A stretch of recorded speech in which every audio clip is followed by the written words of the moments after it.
Chapter 13 of Unbroken by Laura Hillenbrand. Narrator's Notes. Daisy May, mentioned at the beginning of this chapter, was a second plane that had been sent out at the same time as the plane Louis had been in. The Daisy May crew had also been tasked with searching for the missing plane known as Corpening's plane. Unlike Phil and Louis's crew, the Daisy May and her crew did not crash in the ocean during the search. The pilot of the Daisy May, Joe Deasy, lands safely on an airstrip built on a coral atoll in the Pacific Ocean called Palmyra, located about 1,000 miles from Hawaii. Missing at sea. Daisy May touched down on Palmyra late that afternoon. The crew had searched for Corpening's plane all day, but had seen no trace of it. Deasy had dinner, then went to the base theater. He was watching the film when someone told him to report to the base commander immediately. When he got there, he was told that Green Hornet had never come in. "Holy smoke," he said. He knew that there were two possibilities. One was that Philip's crew had turned back to Hawaii. The other was that they were, as Deasy phrased it, in the drink. Someone went to check with Hawaii. Knowing that if Green Hornet was indeed down, they'd still have to wait until morning to search, Deasy went to bed. At around midnight, a sailor woke Deasy's radioman, Herman Skiersey, and told him that Phil's plane was missing. The Navy wanted to check Skiersey's radio log to see when the last contact with the plane was. Skiersey asked the sailor to wake Deasy, and he, Deasy, and Navy officials reviewed the log at the base office.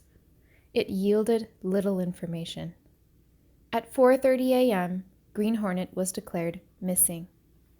2 planes were now down, Corpening's and Phillips's, taking 21 men with them. The Navy assumed command of the rescue effort.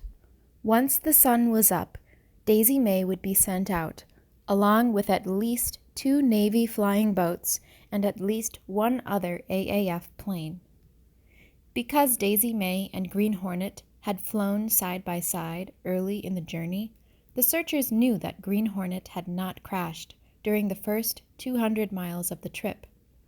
It had apparently gone down somewhere between the point at which Daisy May had left it and Palmyra, a stretch of 800 miles. The trick was figuring out the direction in which any survivors would be drifting. The ocean around Palmyra was a whirl of currents, lying at the meeting point of the westward-carrying North Equatorial Current and the eastward-carrying Equatorial Countercurrent. A few miles of difference in latitude could mean a 180-degree difference in current direction, and no one knew where the plane had hit. The search area would have to be enormous. Each crew was given search coordinates. From Palmyra, Daisy May would fly north. From Oahu, several planes would fly south. Not long after sunup, the planes took off. Everyone knew that the odds of finding the crew were very long, but, said Skiersey, we kept hoping. Louis woke with the sun. Mac was beside him, lying back. Phil lay in his raft, his mind still fumbling. Louis sat up and ran his eyes over the sky and ocean, in search of rescuers. Only the sharks stirred. Louis decided to divvy up breakfast, a single square of chocolate. He untied the raft pocket and looked in. All of the chocolate was gone. He looked around the rafts. No chocolate, no wrappers. His gaze paused on Mac. The sergeant looked back at him with wide, guilty eyes. The realization that Mac had eaten all of the chocolate rolled hard over Louis. In the brief time that Louis had known Mac, the tail gunner had struck him as a decent, friendly guy, although a bit of a reveler, confident to the point of flippancy. The crash had undone him. Louis knew that they couldn't survive for long without food, but he quelled the thought. A rescue search was surely underway. They'd be on Palmyra later today, maybe tomorrow, and the loss of the chocolate wouldn't matter. Curbing his irritation, Louis told Mac that he was disappointed in him. Understanding that Mac had acted in panic, he reassured him that they'd soon be rescued. Mac said nothing. The chill of the night gave way to a sweltering day. Louis watched the sky. Phil, weak from blood loss, slept. Mac, a shade short of being a redhead, burned in the sun. He remained in a dreamy, distant place. All three men were hungry, but they could do nothing about it. The fishhooks and line were useless. There was no bait. As the men lay in silence, a purring sound began drifting gently between their thoughts. Then all three realized that they were hearing a plane. Searching the sky, they saw a B-25, high up and well to the east. Flying much too high to be a search plane, it was probably on its way to Palmyra. Louis lunged for the raft pocket, retrieved the flare gun, and loaded a flare cartridge. He couldn't stand in the soft-bottomed raft, so he tipped up onto his knees and raised the gun. He squeezed the trigger, the gun bucked in his hand, and the flare, roaring red, streaked up. As it shot overhead, Louis dug out a dye pack and shook it hurriedly into the water, and a pool of vivid greenish yellow bloomed over the ocean. With the flare arcing over them, Louis, Phil, and Mac watched the bomber, willing the men aboard to see them. Slowly the flare sputtered out. The bomber kept going, and then it was gone. The circle of color around the rafts faded away. The sighting left the castaways with one important piece of information. They had known that they were drifting, but without points of reference, they hadn't known in which direction or how fast.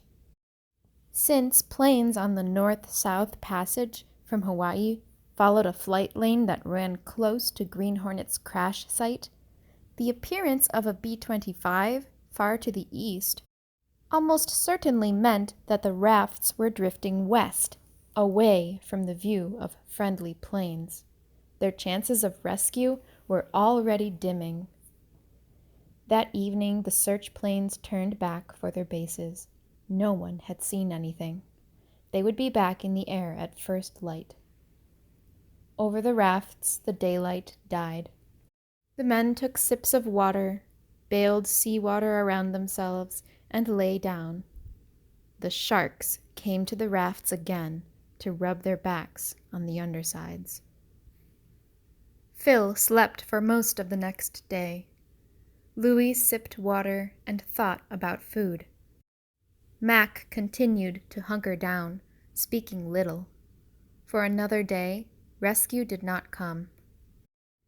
It was sometime early the next morning, May 30th, when Louis, Mac, and Phil heard a broad, deep rumble of B-24 engines, the sound of home.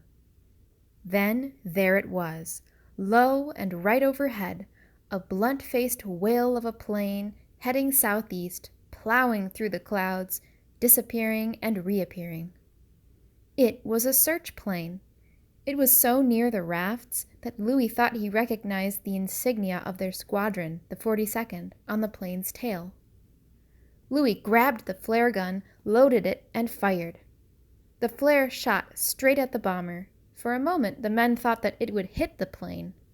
But the flare missed, passing alongside the plane, making a fountain of red that looked huge from the raft. Louis reloaded and fired again. The plane turned sharply right. Louis fired 2 more flares, past the tail. The plane was Daisy May.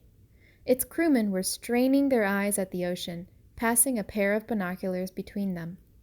Searching was difficult that day, with loaves of clouds closing and parting, offering the men only brief glimpses of the sea. Everyone felt a particular urgency. The missing men were their squadron mates and friends. "If we ever looked for something on a mission," remembered Skeersy, "that day we were looking." The flares spent themselves and Daisy May flew on. No one aboard saw anything. The plane's pivot had only been a routine turn. Louie, Phil, and Mac watched Daisy May's twin tails grow smaller in the distance, then disappear. For a moment, Louie felt furious with the airmen who had passed so close to them, yet had not seen them. But his anger soon cooled. From his days searching for missing planes, he knew how hard it was to see a raft, especially among clouds. For all he knew, he too had overlooked raft-bound men below him. But what had probably been their best chance of rescue had been lost. With every hour they were drifting farther west, away from the flight lanes. If they weren't found, the only way they could survive would be to get to land. To their west, they knew there wasn't a single island for some 2,000 miles. If by some miracle they floated that far and were still alive, they might reach the Marshall Islands. If they veered a little south, they might reach the Gilberts.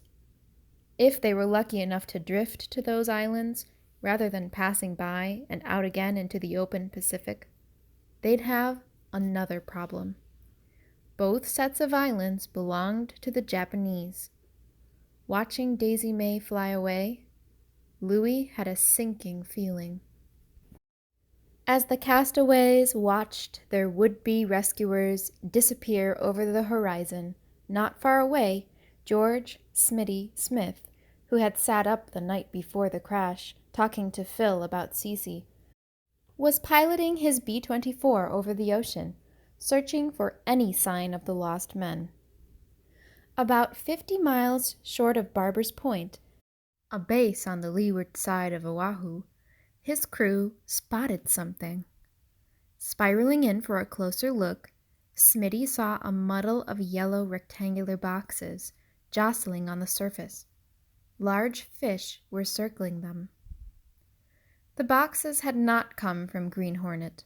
They were too close to Oahu to have traveled that far, especially as the currents wouldn't have carried them in that direction. But Corpening's plane had probably gone down somewhere along the north-south flight lane, the lane over which Smitty was searching. The boxes may well have been the last remains of Corpening's plane, and the men aboard it. The boxes weren't the only sighting that Smitty had that day. In the same region where the Green Hornet had crashed, he spotted a shock-yellow object bobbing in the water. He swung his bomber down toward it. It appeared to be a provisions box, like the ones carried on B-24s, but he wasn't sure. Smitty flew loops around the box for 15 minutes. There was nothing anywhere near it. No debris, no rafts, no men. Smitty probably believed that he was looking at a piece of Phil's plane, and if he did, he was probably right.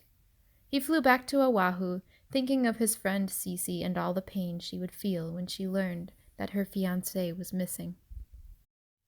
On Oahu, the men of the 42nd Squadron were losing hope. Cuppernell, Phillips, Zamperini, the Olympic miler, and Mitchell lost on their way to Palmyra, a ground crewman wrote in his diary. "I find it hard to get used to such a thing. Just the other day I drove them all to Kahuku and around. Kidded around with them, but now they're probably dead. The other pilots act as though nothing has happened and speak of sending the other fellows' clothes home as though it were an everyday occurrence. That's the way it has to be played, because that's the way it is.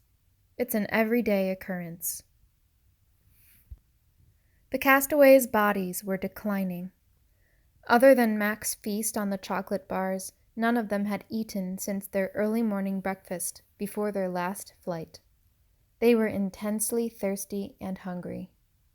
After the B-24 sighting, they spent another frigid night, then a long fourth day. There were no planes, no ships, no submarines. Each man drank the last drops of his water. Sometime on the 5th day, Mac snapped. After having said almost nothing for days, he suddenly began screaming that they were going to die. Wild-eyed and raving, he couldn't stop shouting. Louis slapped him across the face. Mac abruptly went silent and lay down, appearing strangely contented. Maybe he was comforted by Louis's assertion of control, protected thereby from the awful possibilities that his imagination hung before him. Mac had good reason to lose faith. Their water was gone. After the B-24 had passed over, no more planes had come, and the current was carrying them far from the paths trafficked by friendly aircraft. If the search for them hadn't been called off, the men knew it soon would be. That night, before he tried to sleep, Louis prayed. He had prayed only once before in his life, in childhood, when his mother was sick and he had been filled with a rushing fear that he would lose her. That night on the raft, in words composed in his head, never passing his lips, he pleaded for help. As the lost men drifted farther and farther out of reach, their last letters reached their families and friends, who did not yet know that they were missing. It was apparently military policy to wait for initial searches to be conducted before informing loved ones.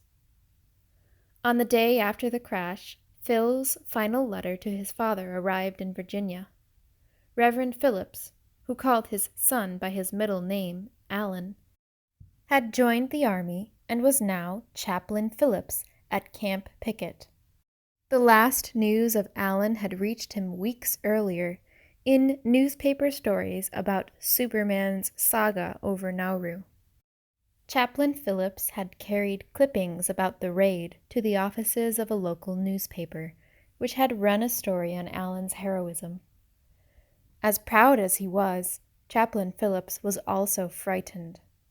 "I sure hope that is the closest call he ever has," he wrote to his daughter.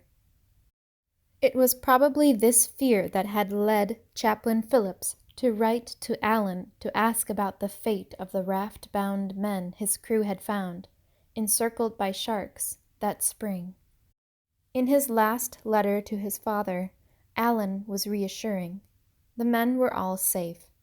As for himself, Allen wrote, "I'm still in the same place I have been.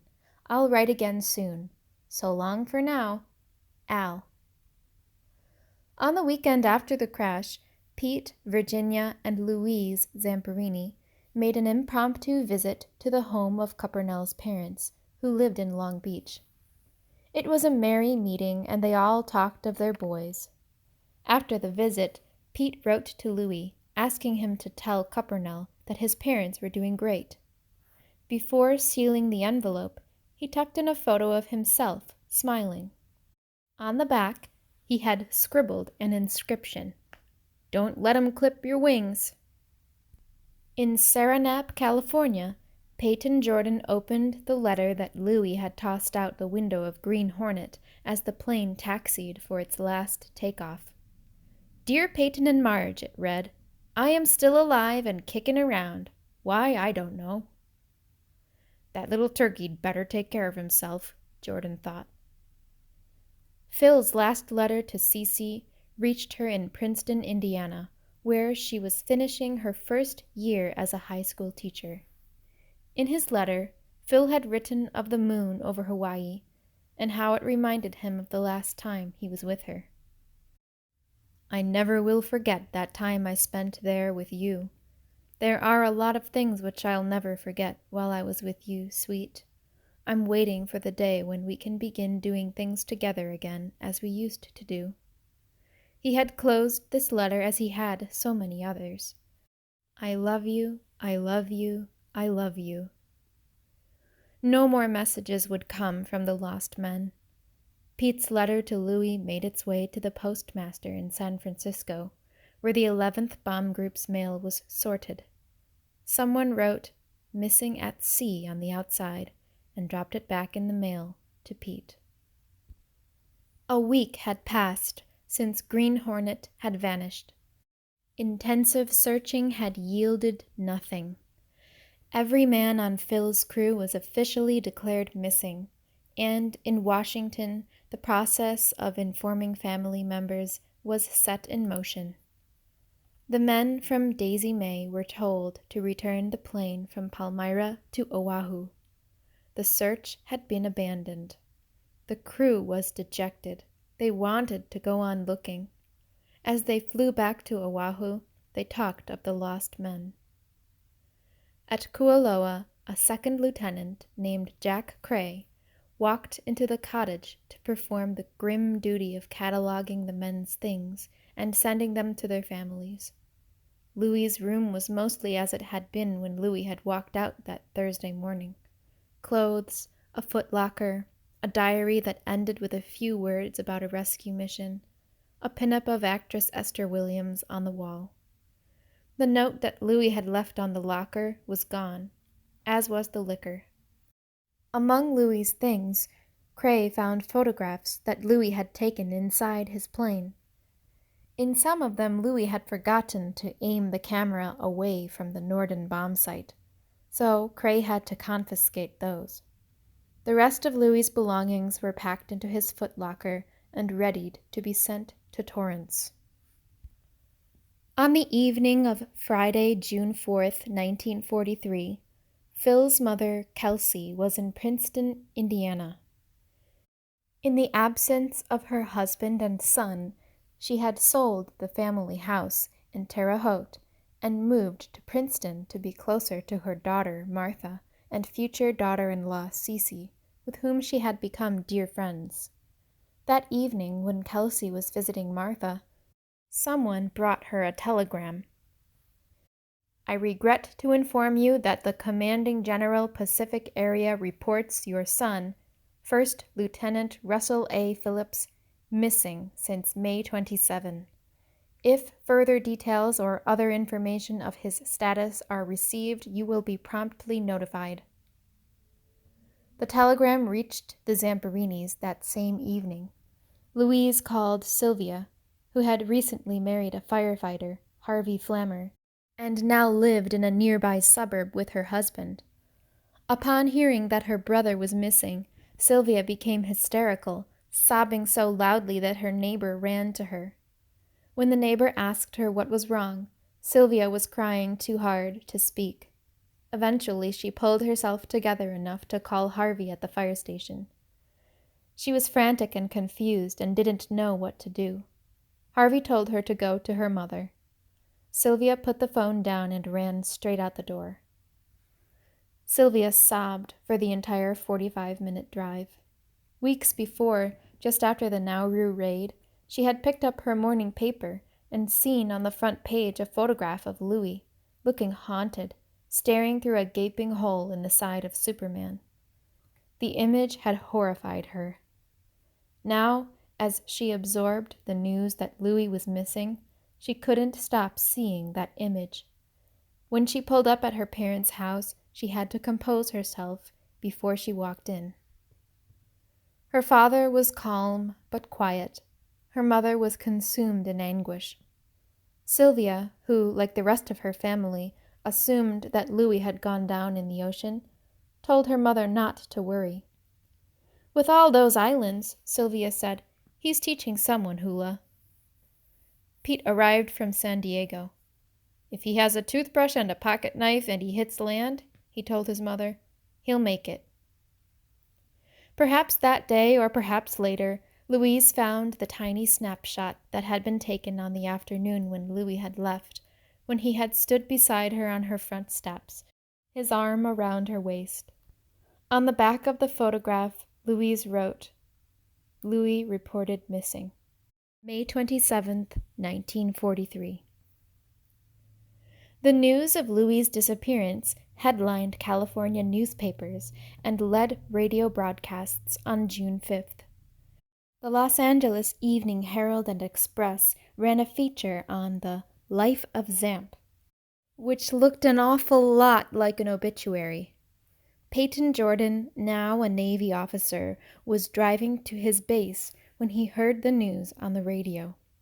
Jordan gasped. He drove into the base, feeling numb, and for a while did nothing at all. Then he started speaking to his fellow officers. Jordan's job was to train cadets in survival techniques, and he and the others considered the possibilities that might face Louis. All of the officers agreed that if Louis had the right training, he might survive. Pete called Jordan, and they talked about Louis. As Pete spoke of his hope that Louis would be found, Jordan could hear his voice wavering. Jordan thought about calling Louis's parents, but he couldn't bring himself to do it.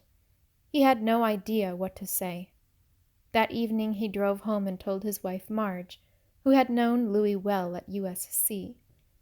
They moved through their routines in a quiet fog, then went to bed and lay awake in silence. In Torrance, Anthony Zamperini remained stoic. Louise cried and prayed. From the stress, open sores broke out all over her hands. Sylvia thought her hands looked like raw hamburger. Somewhere in those jagged days, a fierce conviction came over Louise.